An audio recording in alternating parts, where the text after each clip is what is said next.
My name is Samantha Mann, and this is my presentation on concept of curriculum development. There are 4 domains that you need to keep in mind when developing a curriculum. First of which, your curriculum, which is what you teach. Your assessment, which is how you evaluate student learning.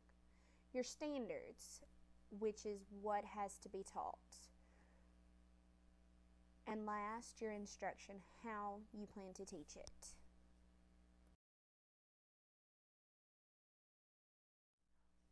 When developing this presentation, we were asked to decide if there was a driving force of the 4 domains. And I decided that our standards are our driving force.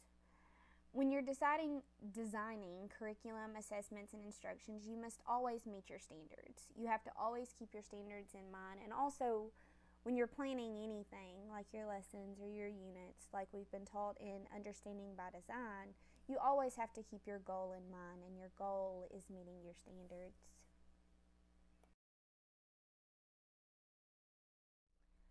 Another thing we were asked to consider while making this presentation was to decide if we thought the 4 domains were considered equal players.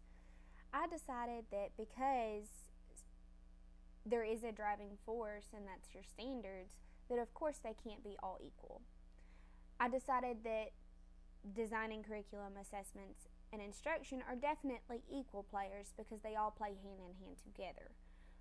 However, your standards play such a vital role to begin with that I don't believe that they can be considered equal. You cannot design your curriculum without a goal in mind, which is your standards. You cannot assess without knowing what to assess.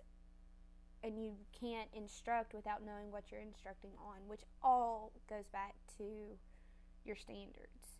And you have to know them completely to be able to do your curriculum, your assessments, or your instruction. So, no, I do not believe they are equal players because of the fact that your standards are your driving force of your 4 domains. How to design curriculum. Understanding by Design that we've been using in our book has been mostly unit-based. Now, if you look in chapter 12, it'll talk about the macro curriculum, and it talks how this macro curriculum has the same key elements of a UBD unit, but it includes other things such as overarching elements that serve as connections between units. The elements being essential questions, enduring understandings, key performance tasks, and rubrics. Also, scope and sequence, which is just making sure that the units inside this curriculum flow and build off of each other.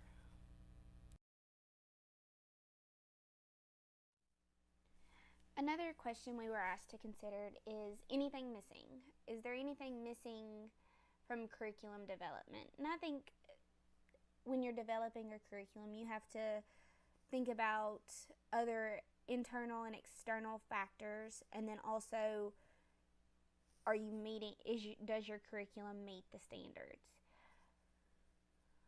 First of which, your internal factors are your students. Students are not the same. They have disabilities that range from learning, mental, social, physical, that you have to take into account. You have to take into account behavior problems, attitudes, socioeconomic status, learning styles, gender issues. There's so many different things that you have to take into an account from your students. But basically the question is, can the learners learn their curriculum?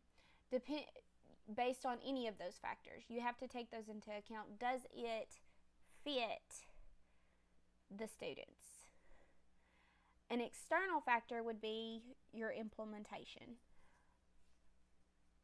When developing a curriculum, you have to make sure that it's preferably easier to implement. is it cost effective? Are the teachers going to want to do this?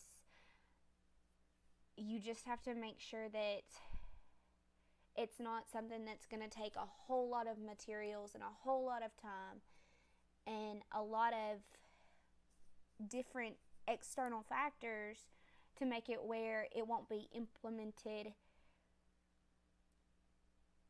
to the right standard. If it's not truly implemented, then it's not truly that curriculum. Another question I was reading about in Understanding the Common Core State Standards by Kendall was too many standards or too little curriculum. And I think from reading that, I think that we have to make sure that whatever we do develop, it meets the required standards.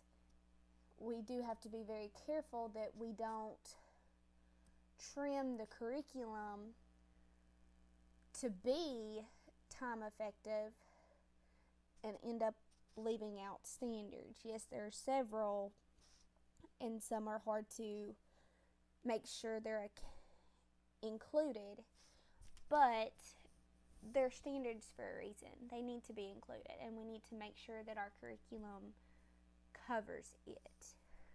So that's just something to make sure to keep in mind as you're developing a curriculum. This is my bibliography page that just lists the sources that were included in my presentation. One was an online article called Factors to Consider When Designing a Curriculum in Education. The other two are textbooks called Understanding Common Core State Standards by Kendall and Understanding by Design, Expanded 2nd Edition by Wiggins and Matique. Thank you so much for listening.